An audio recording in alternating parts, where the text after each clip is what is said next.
Olá, alunos rebeldes, sejam muito bem-vindos ao nosso segundo encontro dentro desse módulo de crimes de preconceito, especificamente delineados na Lei 7716 de 89. Na nossa primeira aula, nós fizemos uma grande introdução caminhando sobre o tema à luz do direito constitucional e fazendo algumas observações particulares, ainda sem adentrar propriamente nos dispositivos legais da Lei 7716 de 89, até porque essa não é a minha maior preocupação, apesar de que analisaremos todos os dispositivos dessa lei penal especial.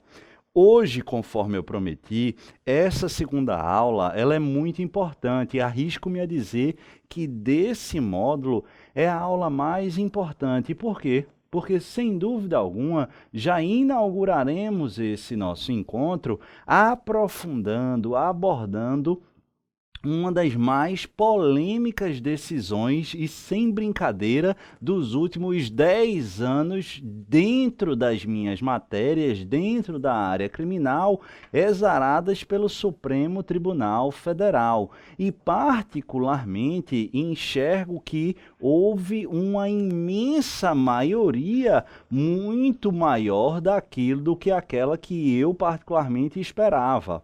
O entendimento que prevaleceu aí com apenas 3 votos contrários dos 11 ministros. Então, um tema muito interessante e que a gente precisa analisar. Eu tomei o cuidado de estudar e analisar quase todos os votos de todos os ministros exarados no julgamento. Estou falando do julgamento da ação direta de inconstitucionalidade por omissão número 26, conjuntamente julgada com o mandado de injunção 4733. É isso que vamos inaugurar nesse nosso segundo encontro dentro do módulo.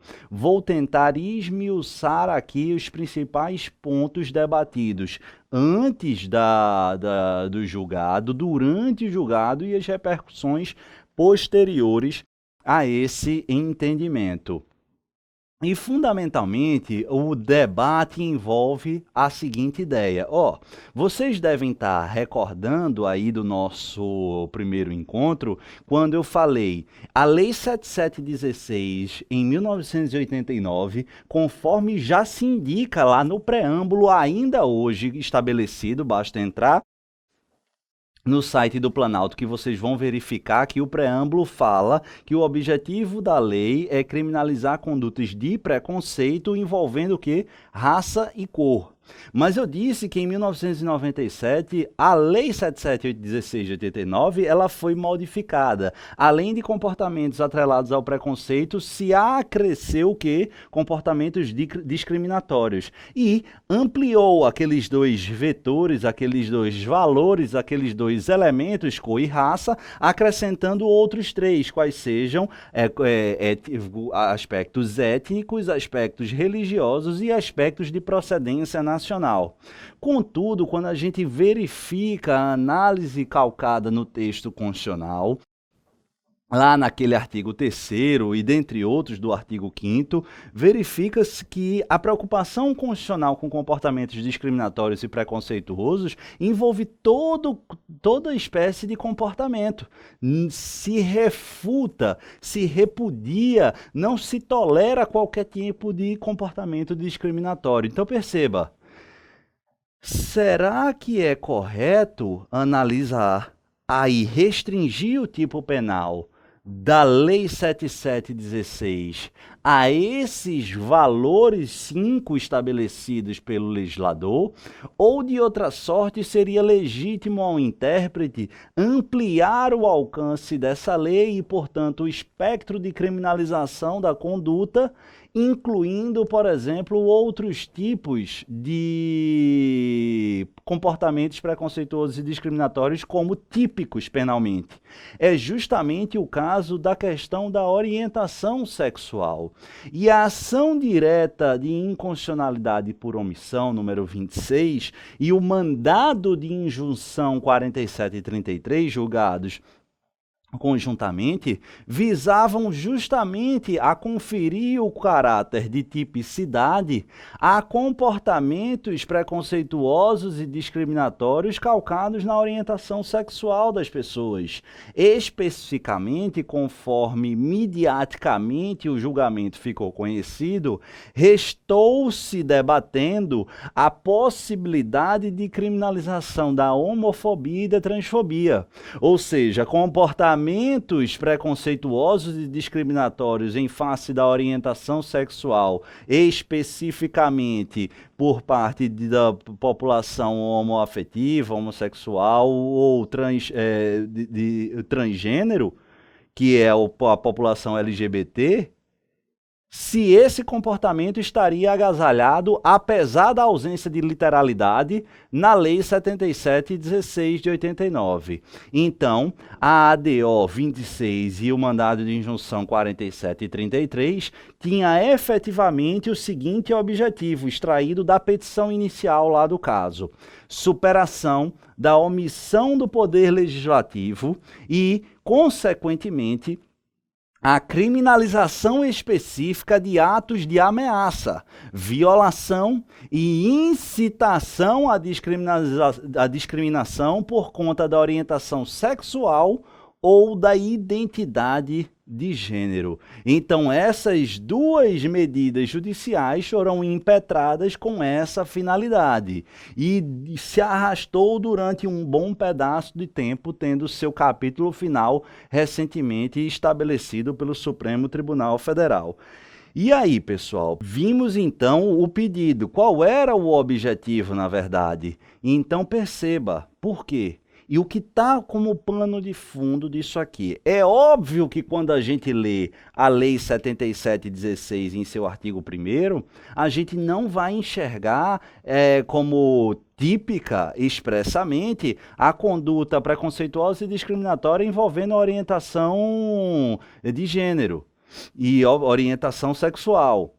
Mas será que é possível superar no campo penal essa omissão? E aí um dos argumentos trazidos lá na petição inicial e agasalhados em parte por alguns ministros foi o seguinte: olha, é verdade que na chamada legalidade estrita a gente não tem esse requisito atendido. Contudo, de acordo com a jurisprudência pretérita do Supremo Tribunal Federal, é perfeitamente possível construir soluções para tanto. Uma vez configurado o comportamento moroso, a omissão constitucional do Poder Legislativo, é válido e possível, factível, do Poder Judiciário construir soluções, ao menos temporárias, para sanar essa lacuna, essa omissão. É o que aconteceu, dizem os impetrantes, ou diziam os impetrantes, por exemplo, nos mandados de injunção 670, mandado de injunção 708 e mandado de injunção 712. Quando você vai estudar mandado de injunção lá no seu livro de constitucional e nas aulas de constitucional, você necessariamente caminha, perpassa por esses precedentes. Não versavam sobre direito penal, mas versavam sobre um comportamento moroso, omissivo do Poder Legislativo, especificamente sobre os direitos de greve de quem? Do servidor público. Até hoje, a lei de greves do serviço público ela não foi regulamentada satisfatoriamente. E aí o que é que acontece? Enquanto não regulamentado, os servidores públicos não têm o poder ou a possibilidade de atuar como grevista, isso é um direito do trabalhador, isso é um direito constitucional. E aí o que é que o Supremo fez? Olha, enquanto o Poder Legislativo não regulamenta essa questão, vamos tomar como empréstimo ou como base a regulamentação do direito de greve para os servidores ou dos trabalhadores da iniciativa privada, os trabalhadores civis, e aplicá-lo no que for possível aos trabalhadores, aos servidores públicos. Então, cumprir ou sanar temporariamente, que seja, até que a omissão legislativa seja cumprida do Poder Legislativo, é sim uma faculdade, é sim uma possibilidade a ser buscada na via judicial, através do Supremo Tribunal Federal, através de mandado de injunção. E é justamente essa ideia, a gente já viu qual era o objetivo das medidas da ADO 26 e do MI 4733, que se visava através dessa demanda instaurada, só que com uma diferença. A superação da legalidade estrita, nesses outros mandados de injunção, elas não versavam sobre direito penal, da mesma forma da ADO. É a primeira vez que o STF se manifesta sobre isso no campo penal. E é isso que dá muita dor de cabeça, conforme a gente vai ver daqui a pouco. Então, justamente por isso, voltando lá à petição inicial, se requereu expressamente, eu tirei isso da inicial lá, por mim estudada e analisada, se pediu que até que o Congresso supere a sua inércia, deve haver a inclusão na Lei de Racismo, Lei 77/16, ou outra lei que a substitua, de todas as formas de homofobia e transfobia, especialmente, mas não exclusivamente, das ofensas individuais e coletivas, dos homicídios, das agressões, ameaças e discriminações motivadas pela orientação sexual e ou identidade de gênero real ou suposta, considerando-as criminosas. Em última análise, é a ampliação do alcance da norma posta, estabelecida e estrita para albergar condutas outras não expressamente delineadas no tipo penal, na lei criminal repressiva. É esse o pedido feito no MI 4733 e na ADO 26. Havia mora condicional, Pedro, porque a primeira coisa que a gente precisa, pessoal, construindo o nosso raciocínio é o seguinte: não é questionar se há legalidade estrita, se violou o princípio da legalidade, se o princípio da legalidade no âmbito criminal ele é diferente de outros âmbitos, nada disso. Tudo isso é importante, mas a discussão preliminar, a discussão prévia é outra. É discutir justamente o seguinte: Pedro, há mora constitucional?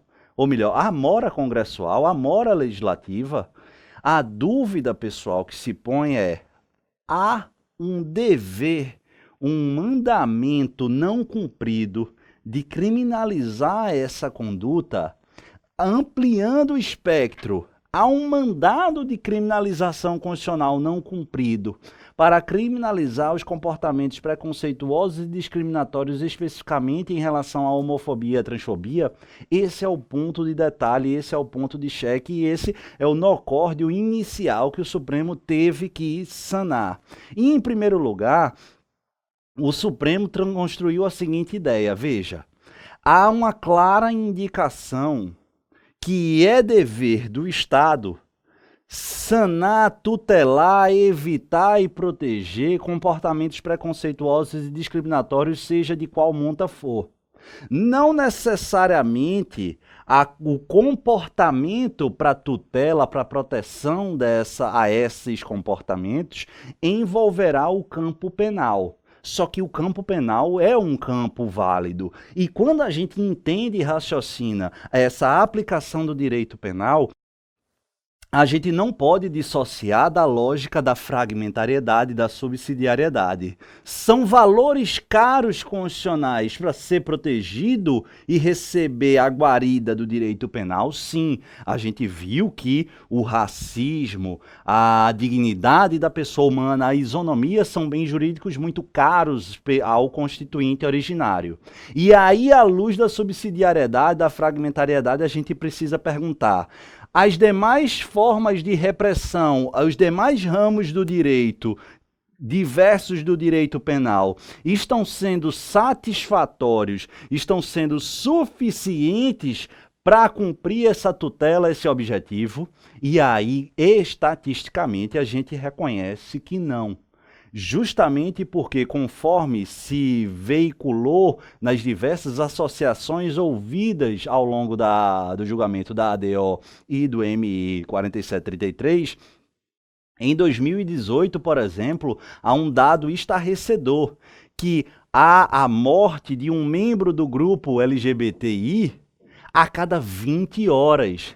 Majoritariamente esses falecimentos envolvendo ou homicídio com comportamento discriminatório e preconceituoso ou suicídios motivados inúmeras vezes justamente como decorrência dessa dificuldade de aceitação social. Poxa, imagina você, só para contar um dos vários exemplos, ter nascido num corpo e você não se reconhecer naquela identidade de gênero do seu corpo. Isso causa um sem número de complexidades psicológicas e tudo mais, de aceitação. E ainda quando você verifica num campo fértil de preconceito e discriminação, intolerância, a inaceitação, tratando você como um diferente, como um monstro, como vários relatos indicam, deve ser um negócio assustador. Eu falo deve, eu sei que é, mas assim, eu tenho a impressão de que somente quem sofre diretamente na pele tem ideia do que é isso. Mas o fato, e perceba que por hora eu estou falando de fatos, é drástica, ou era drástica e é drástica a situação desse pessoal, reconhecendo, portanto, que o grupo LGBTI é efetivamente o quê? Uma classe hipervulnerável da sociedade e que o Estado não está conseguindo proteger a contento. Se não assim fosse, não teríamos uma morte de alguém, mais de um morto ou por homicídio ou por suicídio a cada 20 horas. Isso aí denota, portanto, uma extrema vulnerabilidade e exposição a atos odiosos sem a resposta efetiva do Estado. E isso não foi posto em xeque, por isso que eu estou falando como pressuposto. Então é fato, entenda, que essa era uma proteção esperada pelo Estado e que o Estado não estava cumprindo a contento. E aí é que se põe, será que há um dever não atendido de criminalização?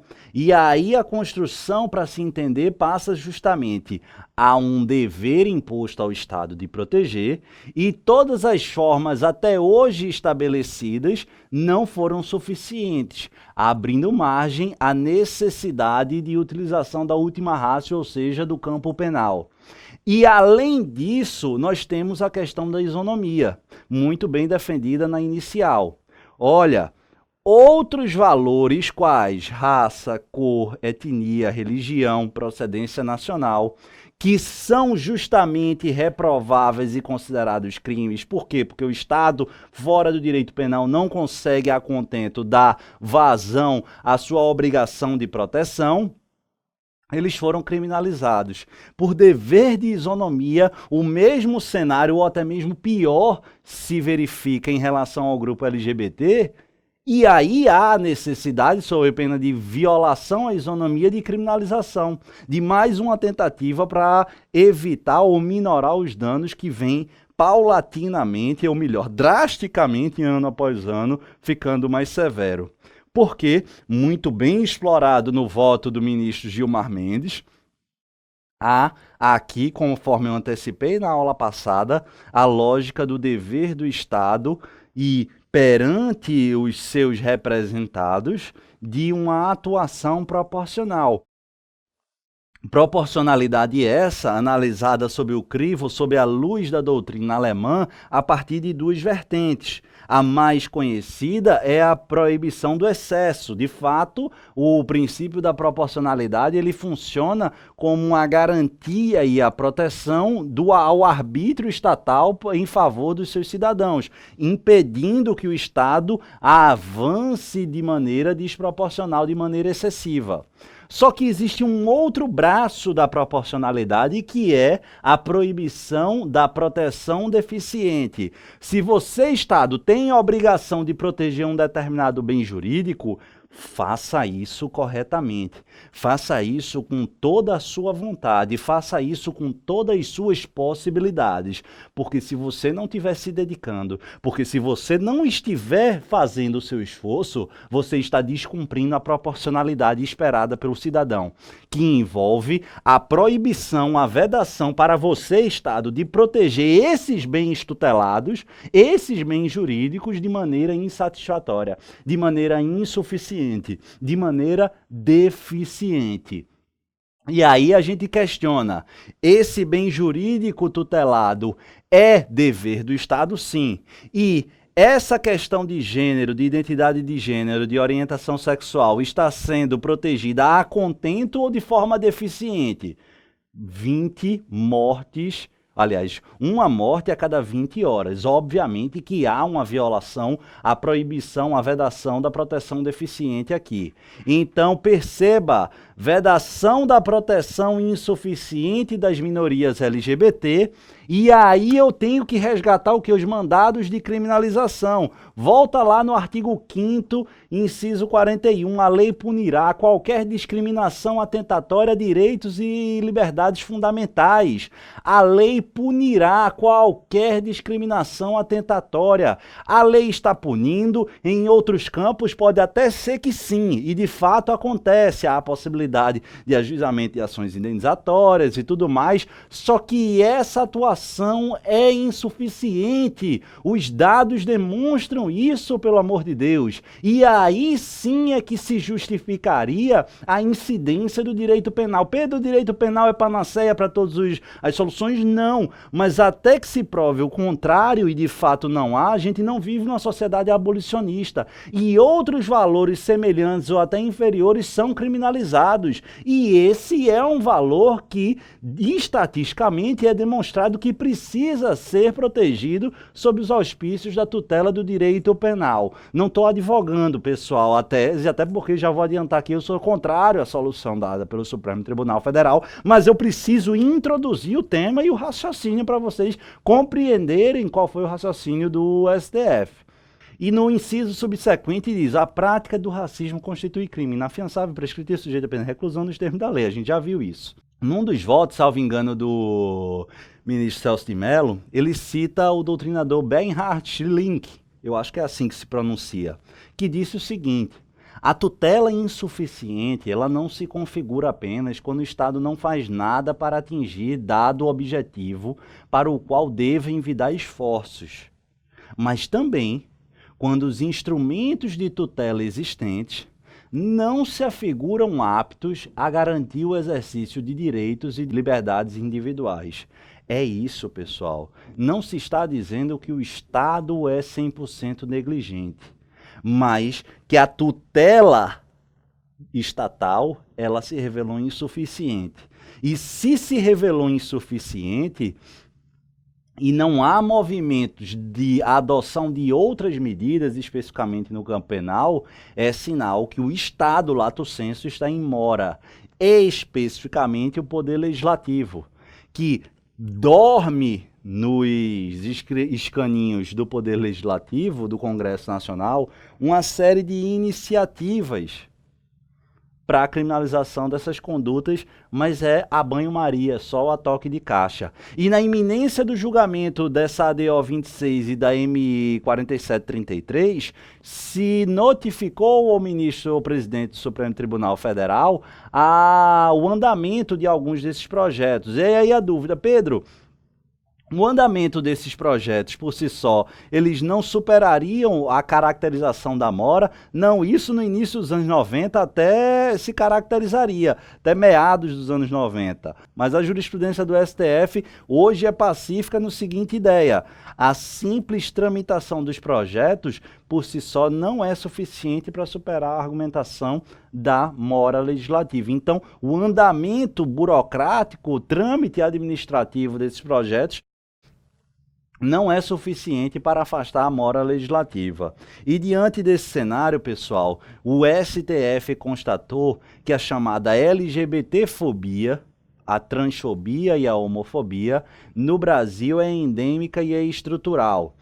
segue um trecho aqui mais uma vez, de um dos votos dos ministros. Segundo os dados do Disque 100, lá do Ministério dos Direitos Humanos, verifica-se uma massiva atuação voltada a desqualificar as expressões de sexualidade divergentes do padrão heteronormativo, atingindo a população de lésbicas, gays, bissexuais, travestis e transexuais em diferentes faixas etárias e nos mais diversos locais, desde a rua até o nível familiar ou de família.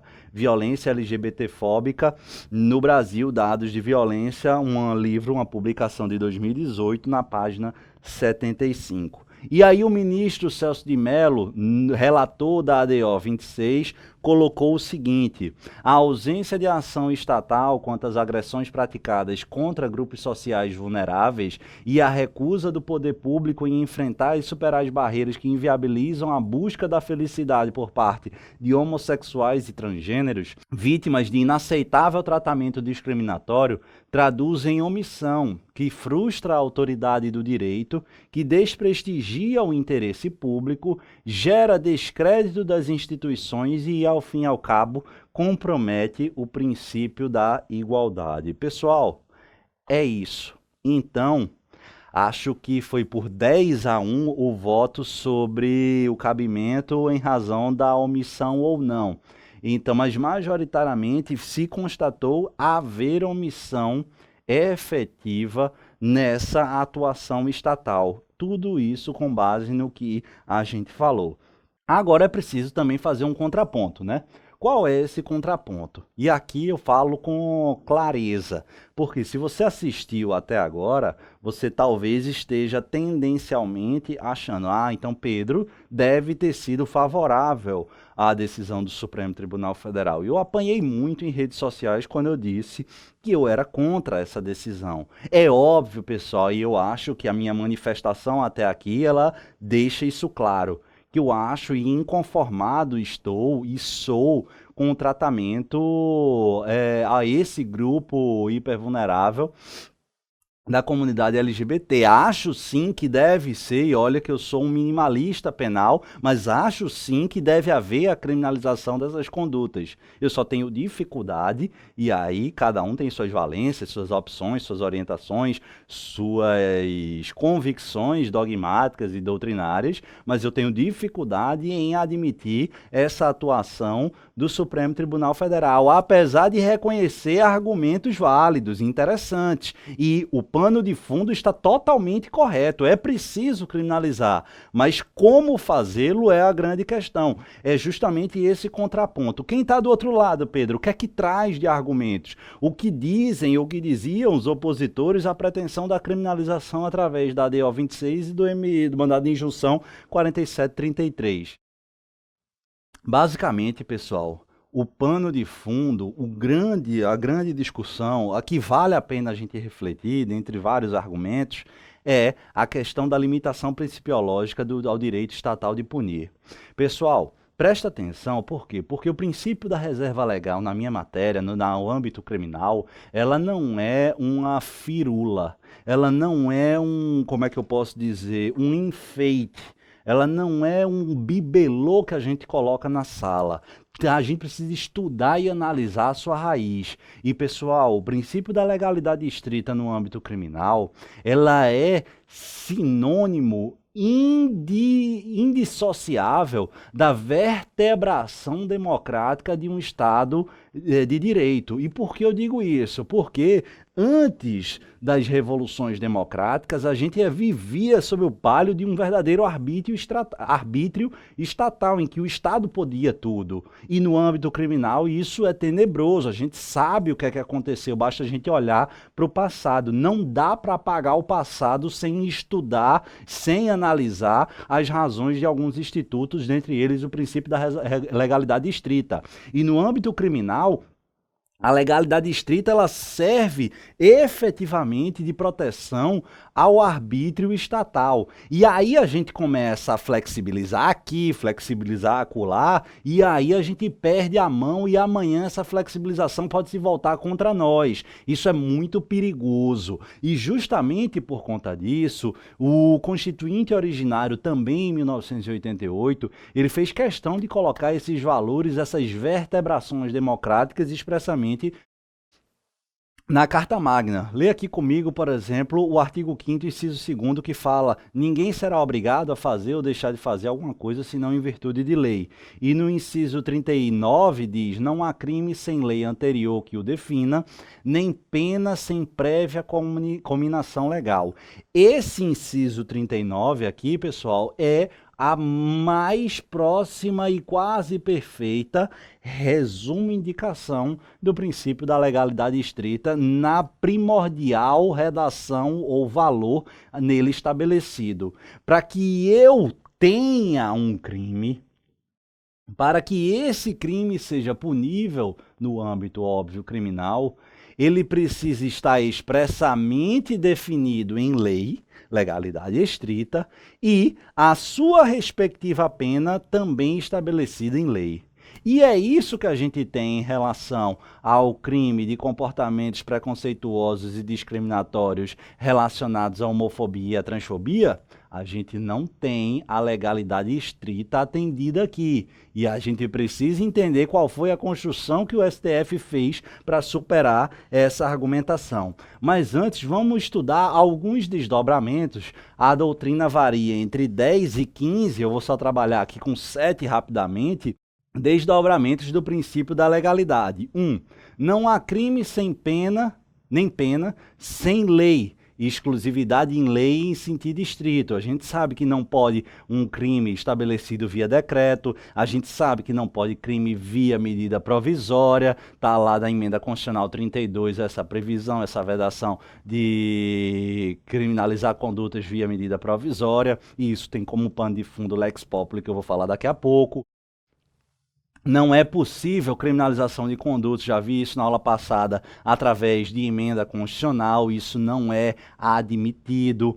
Dentre outras coisas, eu preciso de criminalizar a conduta de lei em sentido estrito, sobretudo lei de caráter ordinário. Também é possível complementar, mas em regra, lei ordinária. Não há crime sem pena, nem pena sem lei anterior, é o princípio da anterioridade. Para que eu puna alguém, eu preciso ter essa punição ex ante, essa previsão ex ante. Eu preciso permitir ao cidadão que ele saiba que aquela conduta é criminosa para que eu possa condená-lo. Sem isso, a gente estaria numa verdadeira balbúrdia aleatória de criminalização. Não há crime nem pena sem lei escrita. Não é possível estabelecer punições calcadas em elementos consuetudinários, ou seja, elementos costumeiros, com base em costume. E aqui o principal ponto, junto com a Lex Populi: não há crime nem pena sem lei estrita. Proíbe-se a utilização da analogia para criar tipo incriminador, fundamentar ou agravar pena. E aí você diz: Pedro, como é que o Supremo driblou essa vertente, esse desdobramento da imprescindibilidade da lei estrita, que impede a utilização de analogia em malam partem? A gente vai ver isso especificamente.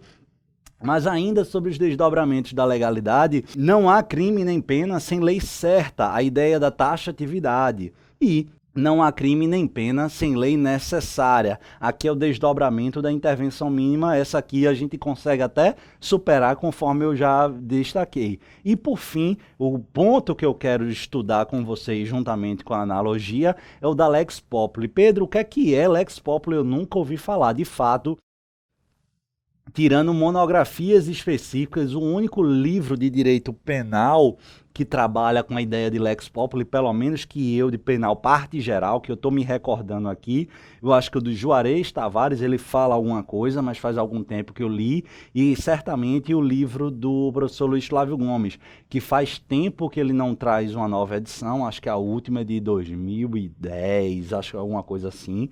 A minha é de 2008, mas ele fala sobre a Lex Populi. E o que é Lex Populi, pessoal? Preste atenção aqui. Basicamente, eu podia passar uma aula falando disso. Há julgados antigos do Supremo que trabalham essa ideia, mas Lex Populi, basicamente, ela está associada àquela ideia de não há crime nem pena sem lei, na lógica da lei exclusiva em sentido estrito. Por quê? Porque a ideia é que, assim, os representantes do povo que residem, que atuam no âmbito do Congresso Nacional, Câmara Legislativa, na Câmara dos Deputados Federais e no Senado Federal como representantes do Estado, e escolhidos e eleitos pelo povo, somente eles possuem legitimidade para reconhecer o interesse da população em estabelecer comportamentos e elegê-los como criminosos e fixar a respectiva pena.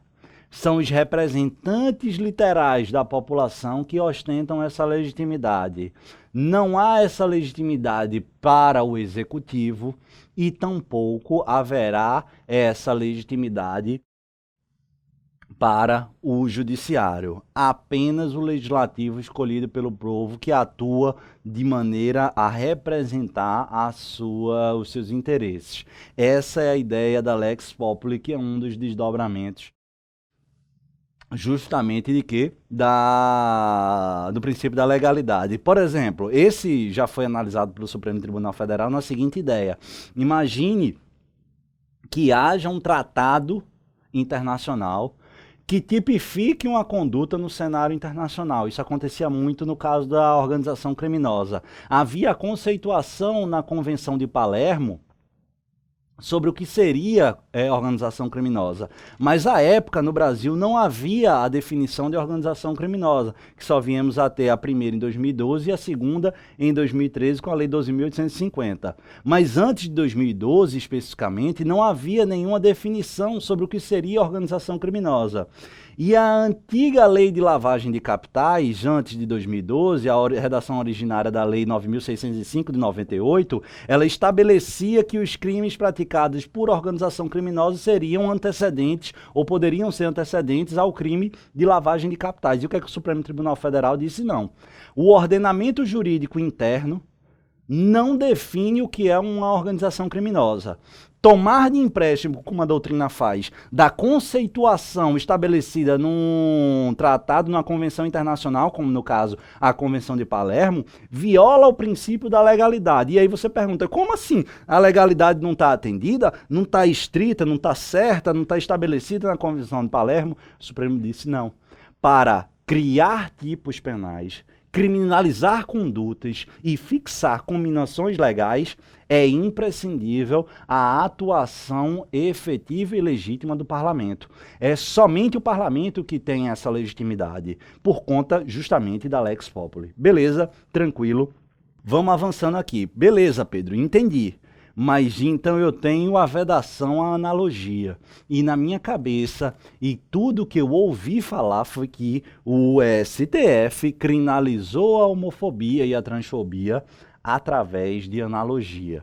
Só que não foi bem assim, apesar de na prática ser, mas não foi bem assim esse o raciocínio do STF. Eles são macacos velhos e são muito espertos e não dissociam da técnica nas suas argumentações como regra. E o que é que o STF majoritariamente falou? Implicitamente houve uma diferenciação entre o quê? Entre analogia, pessoal, e interpretação extensiva. De fato, a analogia violaria a legalidade estrita e a redação certa, conforme a gente viu. E a analogia em Malam Partem, dogmaticamente, cientificamente, no âmbito criminal, ela é rechaçada para atuar em desfavor do réu. Daí porque o Supremo Tribunal Federal não poderia criminalizar a homofobia e a transfobia trazendo analogia em Malam Partem. Mas a redação e a construção foi, se de um lado a analogia em Malam Partem ela é vedada, a interpretação extensiva ela é possível. Tanto é possível que o STJ e a maior parte dos julgados do STF admitem-na, por exemplo, em relação à Lei Maria da Penha. E você pode dizer, peraí, Pedro, Quem estudou comigo, pessoal, a Lei Maria da Penha vai se lembrar quando eu falei do artigo 41. Mais ou menos o artigo 41, ele fala assim, nos crimes praticados no contexto da Lei Maria da Penha, ou seja, contra a mulher praticado no meio familiar ou doméstico, o que é que acontece? Os crimes praticados nesse contexto da Lei Maria da Penha não terão em seu favor aplicados à lei dos juizados especiais, a Lei 90/99. Por exemplo, os benefícios despenalizadores lá, a suspensão condicional do processo, a transação penal, a composição civil dos danos, nada disso vai ser aplicado. Só que a lei fala nos crimes, e aí o que é que o STF e o STJ interpretam? Majoritariamente, não apenas nos crimes, mas também nas contravenções. Então, doutor, nas contravenções praticadas sob o contexto da Lei Maria da Penha, apesar do artigo 41 só falar em crime, também não serão aplicadas as disposições da Lei 90/99. Isso por quê? Porque se fez via judiciária uma interpretação extensiva. Na analogia, a superação de uma lacuna, de um vazio preenchido pela atividade judicante. E não é isso que acontece na interpretação extensiva. É quando o intérprete enxerga ali ter dito menos do que de fato desejava, de fato era necessário, e aí amplia o alcance daquela coisa. Não supera um vazio, mas sim amplifica o alcance de determinadas expressões. E é isso, pessoal, majoritariamente, apesar de eu não concordar com isso, o fato é que vem se admitindo não a analogia, mas sim a interpretação extensiva na minha matéria também. O artigo 41, repito, da Lei 11.340 é um exemplo disso. Beleza? E aí a gente abre uma verdadeira janela para atuação em relação ao crime de racismo. Por quê? Porque, doutor, presta atenção que desde 2004, o Supremo Tribunal Federal, refletindo sobre, lembra da primeira aula, quando a gente falou do projeto Genoma, sobre o alcance e as conclusões científicas extraídas do projeto Genoma e as suas repercussões na lógica da raça e do racismo, do comportamento racista no âmbito criminal. Por quê? Porque disse o Supremo Tribunal Federal, preste atenção, no HC 82.424, no famoso e emblemático caso Ellwanger. Não tá, onde tem esse Y aí, é um W, tá, pessoal? É Ellwanger. Nesse caso em que se discutia o antissemitismo, se o antissemitismo estaria atrelado a uma questão religiosa ou racista. O argumento defensivo é que seria uma discriminação não racista. E a reflexão feita pelo Supremo Tribunal Federal, presta atenção que isso é importante, olha, a concepção clássica e tradicional de raça, ela completamente está obsoleta, mormente após a publicação do projeto Genoma, que concluiu que os seres humanos geneticamente não podem ser classificados em raça. Todos nós, goste você ou não, seja você ou não preconceituoso, racista ou tenha um ar de superioridade, você pertence à mesma raça. Quem está dizendo isso não é uma opinião, é a genética, e da genética você não refuta, ou pode refutar cientificamente, mas não dá. Eu não gostei dessa conclusão. Te lasca. O fato é que a raça humana é una de acordo com o projeto Genoma. E aí, considerando que não pode concluir, não podemos concluir por uma pluralidade de raças humanas, várias raças humanas, se a gente fosse extrair a conclusão literal, não haveria sentido falar em racismo calcado em raça. Por quê? Porque só existe uma raça. Eu não posso discriminar com base na raça alguém que pertence à mesma raça que eu, não faz o menor sentido. Beleza? Tranquilo. E a partir daí, no caso Ellwanger, começou a construir uma nova percepção de racismo. Porque a ideia do racismo é algo estrutural no Brasil. E O racismo não se limita a questões antigamente de raça, mas sim a um comportamento. E perceba, a ontologia do racismo, disse o STF à época em 2004, a ontologia do racismo, a essência, ela reside justamente em todo comportamento discriminatório que tenha o condão ou o objetivo de inferiorizar o outro. É isso que é racismo.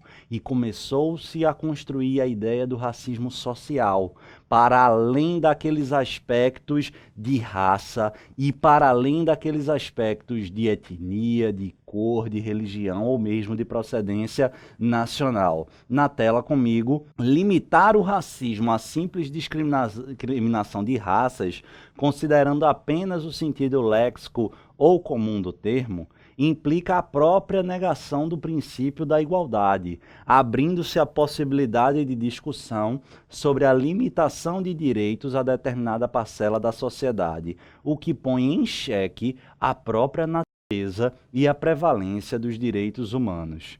Beleza, pessoal? Avança aqui. E o que a nossa Constituição, portanto, Pedro, visa coibir é a discriminação inferiorizante, a qual ela repudia com a alcunha de racismo. A construção, pessoal, do Supremo Tribunal Federal, e eu gosto de fazer questão, porque o pessoal está escrevendo como se fosse agora. Não é de agora, não é de 2019, é desde 2004, concorde-se ou não. É que a ideia do racismo, a alcunha trazida pelo Constituinte como racismo, ela engloba toda e qualquer discriminação inferiorizante ao outro. Beleza? Isso aqui, presta atenção aqui, eu até concordo, pessoal. Eu acho que racismo é todo comportamento discriminante e que vem a inferiorizar o outro. E eu acho, contudo, eu acho que a opção do legislador na Lei 7716, aqui um comentário meu, fazendo só um parêntese, foi de especificar quais comportamentos discriminatórios e inferiorizantes seriam taxados como o quê? Como criminosos. Daí porque a minha percepção, estou falando um comentário meu, pedi uma licença poética que é o Supremo Tribunal Federal. Eu acho que é sim um comportamento racista nessa ideia de racismo estrutural e social, de discriminação inferiorizante em relação à comunidade LGBT, à orientação sexual, à orientação e identidade de gênero, mas difícil superar, e eu não engulo essa, estou falando minha opinião, sendo bem sincero aqui, superar a questão da legalidade estrita e especial da Lex Populi. Eu acho que deveria ser reconhecido uma mora do Legislativo, mas autorizar o Judiciário a superar essa mora, a ocupar esse espaço, eu acho muito perigoso. Ainda sobre o caso lá, e aí eu trouxe, eu não me lembrava, mas o antissemitismo, no caso Elvanger, tá? O antissemitismo como discriminação por raça. A ratio decidendi foi: o projeto Genoma acabou com a ideia de raças humanas biologicamente distintas entre si e para o racismo não virar crime impossível, abandonou-se de vez o conceito biológico e adotou-se o conceito político-social de racismo enquanto qualquer inferiorização de um grupo social relativamente a outro. Então, racismo é isso. E a partir dessa conclusão de 2004, não dá para sustentar, com todo respeito a quem pensa o contrário, que o comportamento preconceituoso e discriminatório em relação à identidade de gênero e orientação sexual não é racista. É sim racista. A discussão, na minha visão, é outra. É se esse racismo é suficiente para qualificar o crime do 7716 ou não, beleza?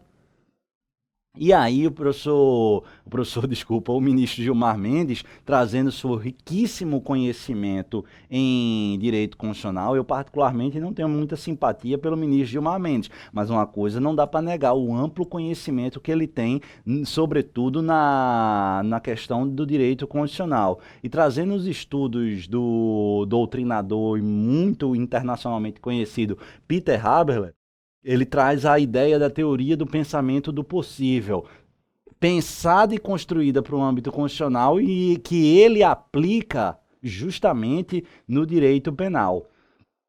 Diz lá essa teoria: diante de um texto constitucional aberto que exige novas aplicações, por vezes nós nos encontramos diante dessas situações de lacunas, e às vezes de lacunas de caráter axiológico, de caráter valorativo. Aqui é que é muito importante. Assim, se por acaso não pudermos aplicar a norma tal qual ela está posta, poderíamos fazê-lo numa perspectiva estritamente ampliativa, aplicando-a naquilo que coubesse, naquilo que fosse possível.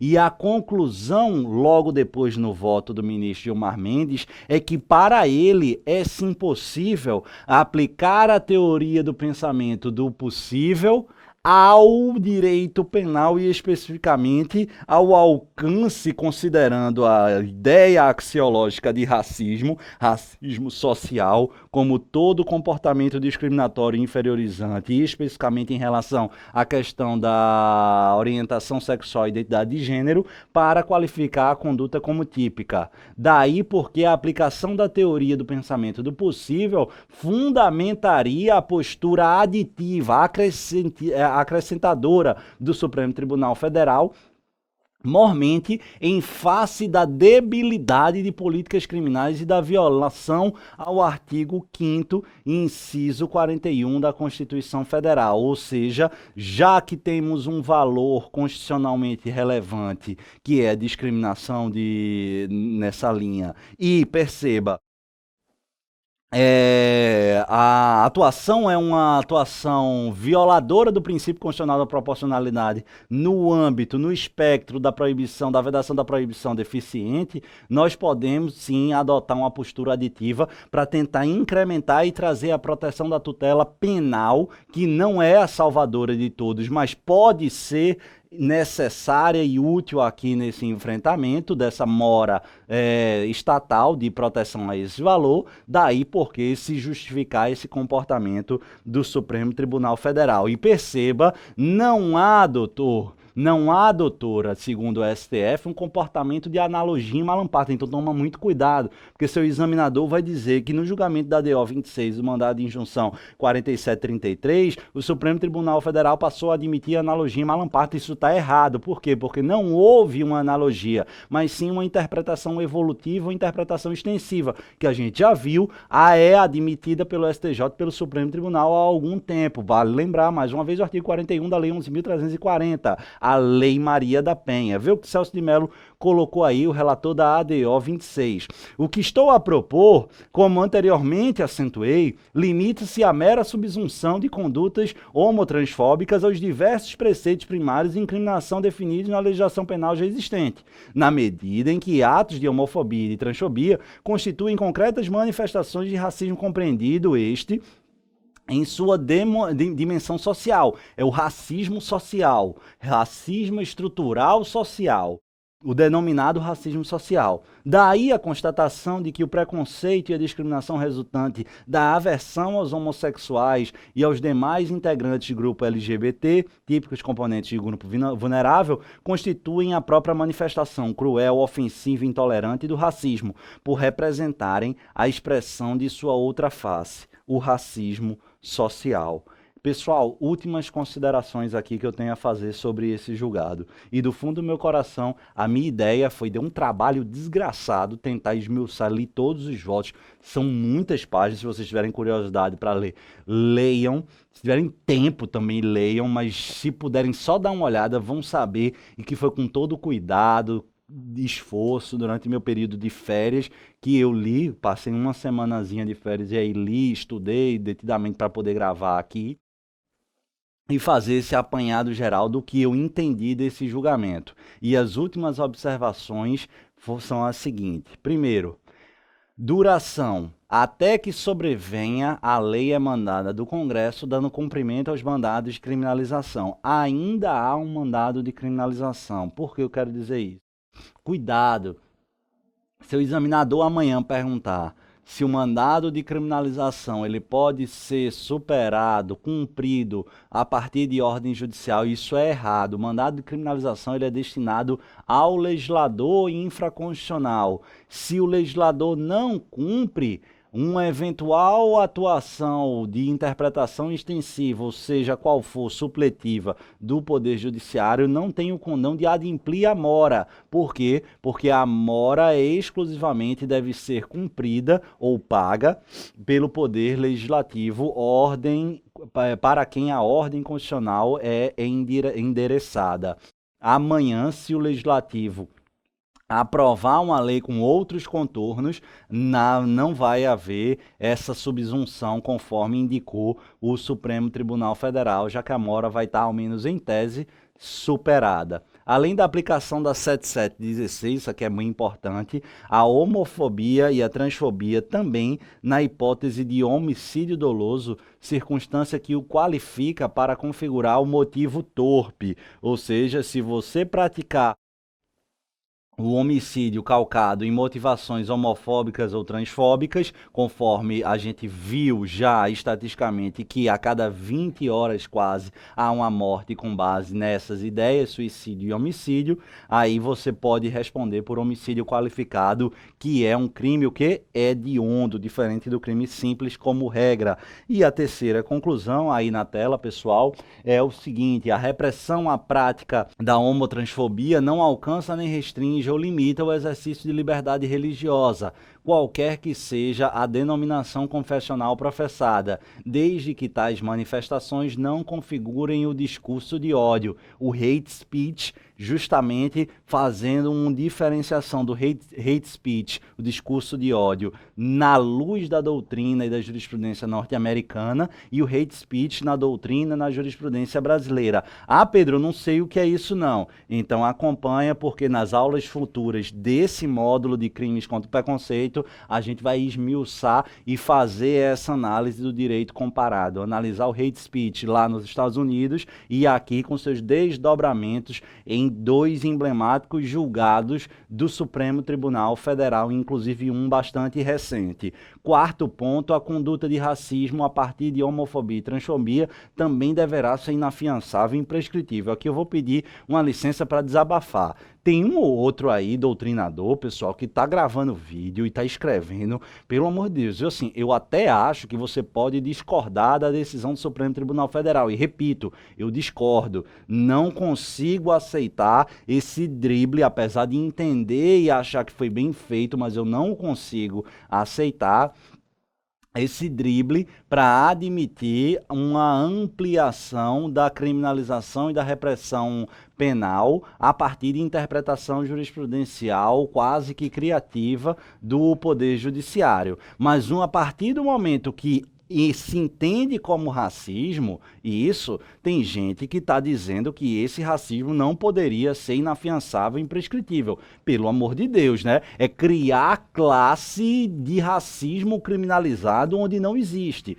Não faz o menor sentido. Então, discorde-se ou não, o fato é que o Supremo entende que comportamentos homofóbicos e transfóbicos, não obstante ausente a literalidade da Lei 7716, podem sim se amoldar à conduta típica e o fazendo será recebido o mesmo tratamento, ou seja, será considerado um crime inafiançável e também um crime imprescritível. Beleza, pessoal? Tranquilo? Muito importante a questão da liberdade religiosa, a gente vai explorar mais na frente, mas isso não quer dizer que se sua religião não concorda com essa orientação sexual, sei lá qual é a sua religião e quais são os fundamentos, isso você não está impedido de professar a sua doutrina religiosa, desde que, lembra, sem a possibilidade de adotar o discurso de ódio, de inferiorização, porque aí passa do campo do proselitismo religioso, adentrando no campo da ofensa e do racismo, conforme estabelecido no Supremo Tribunal Federal. Para a gente concluir de vez, pessoal, e aqui eu vou findando a nossa aula, eu preciso só fazer a seguinte ideia. Concorde-se ou não, discorde-se ou não, o fato é que o meu objetivo aqui não é convencer você, não é que você concorde com o Supremo, concorde comigo, discorde do Supremo, mas te dá a maior gama de argumentações dos pontos que eu reputei relevantes. É impossível exaurir, pessoal, todos os argumentos. Assim, eu podia fazer um seminário com 4, 5 aulas e ainda assim eu não conseguiria trazer todas as discussões pertinentes que não foram exclusivamente no campo criminal, mas no campo de direitos humanos, no campo de direitos internacionais, do direito internacional, no campo do direito constitucional, muita coisa rica. Eu separei o que reputei mais importante, mais interessante e que pode ser explorado em provas para vocês e tentar ilustrar ou iluminar um pouco sobre essa densa questão aqui estabelecida para vocês. Isso eu coloco porque, assim, por mais que a gente fale, tem um pessoal que fica pé da vida. Ah, porque você defendeu isso, você é contra a comunidade LGBT. Ou então, se for favorável, você é contra um anticristão, não sei o quê, não sei o quê. Eu não sou anti nada. Pelo menos aqui eu não sou anti nada. Eu sou favorável a você. Então, assim, se você está de coração querendo entender, e eu digo querendo entender, não é concordar comigo, não, necessariamente, ou com o Supremo. É querer refletir todas as discussões e ponderações. Eu vou ficar muito feliz se vocês puderem fazer, desde que o façam respeitosamente, porque meu objetivo aqui não é convencer ninguém de A ou de B, porque eu sei que o tema é extremamente polêmico e nem eu mesmo, eu sempre reflito isso. E tenho dificuldade e achava inicialmente que era um absurdo, hoje não vejo com tamanho absurdo a decisão do Supremo, mas ainda assim me coloco o contrário pelas razões já justificadas. Mas para sua prova, e é isso que me interessa, sobretudo aqui, esse é um entendimento. Eu te dei os argumentos, a contraposição, que eu concordo, já disse, que você eventualmente vai precisar fundamentar, mas se te fustigarem, e como é que o Supremo driblou isso? Aí você faz a diferenciação de analogia e interpretação extensiva. Beleza, pessoal, é isso que ao menos eu tentei explicar. Gostou da explicação? Manda um feedback, me fala o que é que achou, se gostou, se trouxe novidades, se todos os argumentos você já conhecia. Espero sinceramente que não, porque nem eu mesmo conhecia e estudo o tema já há algum tempo, todos esses argumentos. Essa aventura em estudar os votos do ministro foi bem interessante para mim, porque enriqueceu também o meu conhecimento. É isso, pessoal, já falei demais, espero que tenham gostado, espero que isso seja útil e, acima de tudo, espero que na sua prova caia uma dissertação justamente sobre esse tipo, porque, modéstia à parte, torço, acho e acredito que você tem uma grande quantidade de informações didaticamente orquestradas no seu material, que, se bem estudadas, darão a oportunidade de gabaritar. Essa é a minha torcida, sempre tentando auxiliá-lo nos seus objetivos, seja de revisão, de incremento jurídico e ou combinado com a sua aprovação. Um beijo no coração de vocês, fiquem com o Papai do Céu e até o nosso próximo encontro. Valeu!